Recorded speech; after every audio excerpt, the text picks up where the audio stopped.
দিয়ে এই এত যে লম্বা যে খারুটা আছে এই কোন কোন দু সাইডে দিয়ে মাত্র একটা তাড়া রয়ে গেছে, তাড়াতাড়ি রেডি হতে হবে কোনো রকমে। আমি লেট করে ফেলেছি অনেকটাই। Hello my beautiful viewers, welcome to my channel Sangeeta's forever story. আজকে আমি এত রেডি মানে তাড়াতাড়ি রেডি হতে চাইছি কিসের জন্য জানো? আজকের দিনটা হচ্ছে ভ্যালেন্টাইন্স ডে। তো আমি আমার মানে ওর সঙ্গে আমার উডবির সঙ্গে আমি বেরোবো, তো সেই কারণে রেডি হওয়া সেইতেই আমার অনেকটাই লেট হয়ে গেছে। তো ভেবে পাচ্ছিলাম না যে অল্প সময়ের মধ্যে কিভাবে রেডি হব আমি। তো চলো আমি রেডি হতে বসে পড়েছি এপাশে। আর এটা দেখতে পাচ্ছ, এটা হচ্ছে লিকুইড ব্লাশার, আর ফরএভার 52 এটা খুব সুন্দর। আর এত সুন্দরভাবে মানে সেট হয়ে যায় না, যে মানে এত সুন্দর পেনেট্রেট হয়ে যায় বা সেট হয়ে যায় চিক্সের মধ্যে, যে মানে খুব ন্যাচারাল লাগে।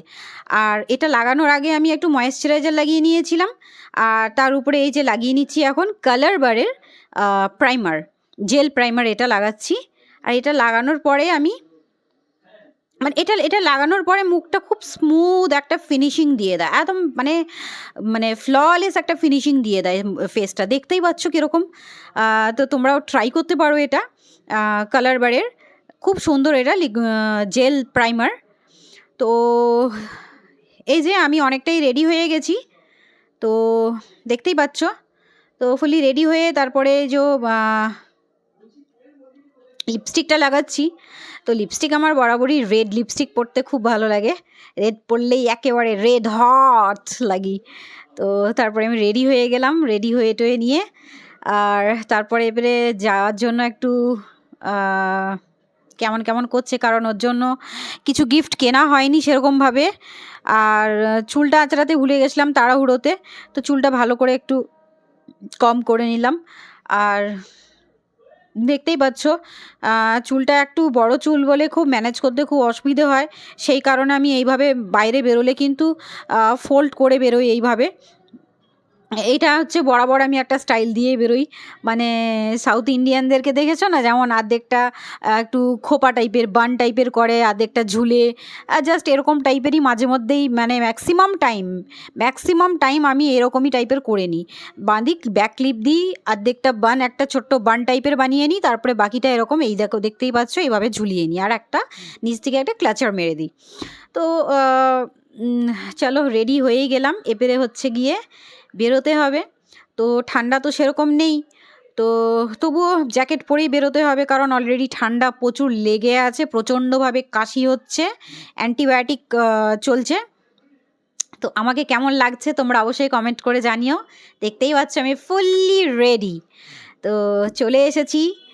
আর ওর সাথে একটা জাস্ট কিছুটা সময়, পার্টি তো বলবো না, বাট হ্যাঁ একটা এনজয় করব আমরা ভ্যালেন্টাইন্স ডেটাকে এনজয় করব। তো আমাকে কেমন লাগছে তোমরা কমেন্ট করে অবশ্যই জানিও। এই ড্রেসটাতে এইটা হচ্ছে একটা রেডিশ মারুন টাইপের বা ব্লাড মেরুন জাম্পস্যুট, এটা আমার খুব ভালো লাগে এই ড্রেসটা পরতে। তো আমাকে কেমন লাগছে তোমরা অবশ্যই জানিও, আর এই কালারটাতে কেমন লাগছে সেটা অবশ্যই জানিও। তো দেখতেই পাচ্ছ ভ্যালেন্টাইন্স ডে, কিছু করি না করি অন্তত সেলিব্রেট করার জন্য একটা কেক তো বানতা হ্যাঁ। তো সেই কারণে আমাকে একটা সারপ্রাইজ দিয়েছে ও, একটা মানে কেক আগে থেকেই নিয়েছে, রেডি করে রেখেছিল। আমি জানি না, আমি যখন বললাম কেক কিনবো তখন ও বললো যে না আমি কেক কিনে নিয়েছি। তো আমি ভাবলাম বোধহয় হয়তো ও বলছে ওই কফির সাথে বা হট চকলেটের সাথে আমরা যেরকম পেস্ট্রিজ খাই, যে স্লাইস করা যে পেস্ট্রিজগুলো পাওয়া যায় সেগুলো হয়তো কিনে নিয়েছে। ও যে সেলিব্রেট করার জন্য একটা বড় কেক কিনে নিয়েছে সেইটা জানতাম না। তো যাই হোক আমি রীতিমতো তো সারপ্রাইজড হয়ে যাই।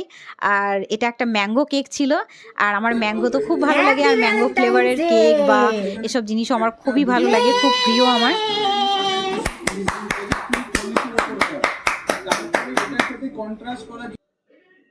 তো কেক কাটা হয়ে গেল, এবারে দুজন মিলে এতটা বড় কেক তো খাওয়া যায় না, তবুও আমরা কিছুটা খেয়েছিলাম, কারণ আরও অনেক কিছুও সারপ্রাইজ রেখেছিল। কারণ আমাকে যখন ও জিজ্ঞেস করলো একটা দুটো দিন আগে যে কি খাবে বলো ভ্যালেন্টাইন্স ডেতে, তো আমি বললাম যে যা হোক একটা কিছু খেলেই হয়। তখন ও বললো ঠিক আছে তাহলে আমার উপরে ছেড়ে দাও, আমি দেখছি কি খাওয়া যায়। তারপরে তো ও সবটাই মানে ভ্যালেন্টাইন্স ডের দিনে সবটাই ও মানে পুরোপুরি নিজে নিজে প্ল্যানিং করে সব করেছে, আমাকে সারপ্রাইজ দিয়েছে। আর কেকটা কিন্তু খেতে একদম দারুণ ছিল। তো আমি একটু চশমাটা পরে একটু টাইম পাস করছিলাম, ও সে সময় ছিল না। তো আমি তখন ভাবলাম চলো একটু বোর হচ্ছি বসে বসে, একটু ভিডিও করা যাক, ভিডিও শ্যুট করছিলাম আমি চশমা পরে। কেমন লাগছে চশমাটা আমায়? লালে লালেশ্বরী লাগছে না আমাকে আজকে? লালে লালেশ্বরী। তো যাই হোক, এখানে একটু লাইটের সমস্যা আছে, তো একটু হয়তো ডিস্টার্ব হতে পারে ভিডিওটাতে, তোমরা প্লিজ অ্যাডজাস্ট করে নিও। আর এই যে সারপ্রাইজ একটা আমার ফেভারিট, আমি লেগ পিস খাচ্ছি, তন্দুরি চিকেন।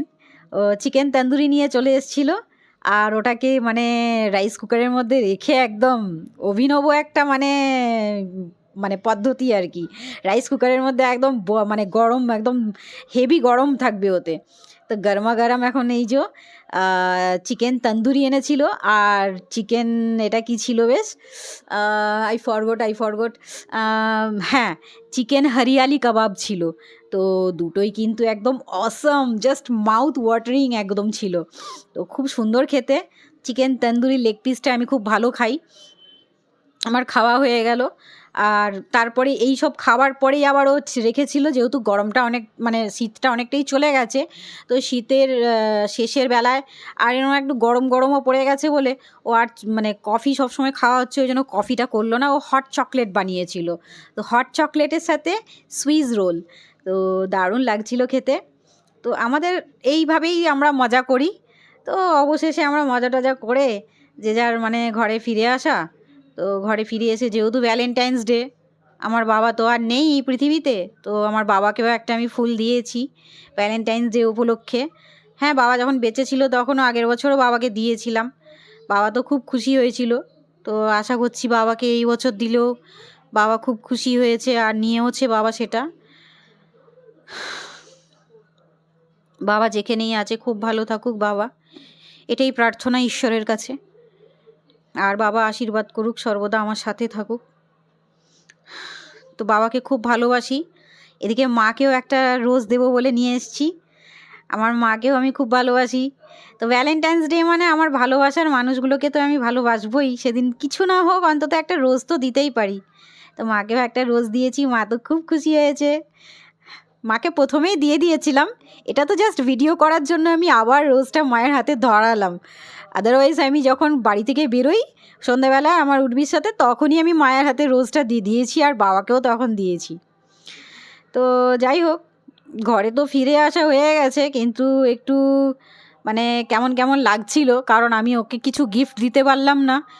আর অ্যাকচুয়ালি মাইন্ডটাও ঠিক থাকে না বাবা চলে যাওয়ার পর থেকে, আর ঠিক কাজ করে না যে মাইন্ডটা, যে হ্যাঁ কী নেবো ওর জন্য, কী নেবো না, কিছু বুঝে উঠতে পারি। কিন্তু যাকে ওর ভ্যালেন্টাইন্স ডে গিফটটা না হয় ওকে পরে দিয়েই দেবো, কিন্তু ও আমার জন্য যে একটা সারপ্রাইজ মানে ছোটোখাটো একটা মানে মানে পার্টি রেখেছিল, বা যে একটা এনজয়মেন্টের ব্যবস্থা রেখেছিল, সেটার জন্য আমি খুব খুশি হয়েছি। আর থ্যাংক ইউ বলবো না ওকে, থ্যাংক ইউ তো পরকে বলে। তো আমি খুব খুশি হয়েছি, I am very very happy. চাহে কোনো গিফটের ব্যবস্থা কিছু আমি ওকে দিতে পারি আর নাই পারি। তো চলো নেক্সট ব্লগে আবার দেখা হচ্ছে, ততক্ষণের জন্য। তো আরও মজাদার ব্লগ দেখতে হলে আমার চ্যানেলটাকে সাবস্ক্রাইব করে দাও, আর ভিডিওটাকে লাইক আর শেয়ার করে দাও। টাটা।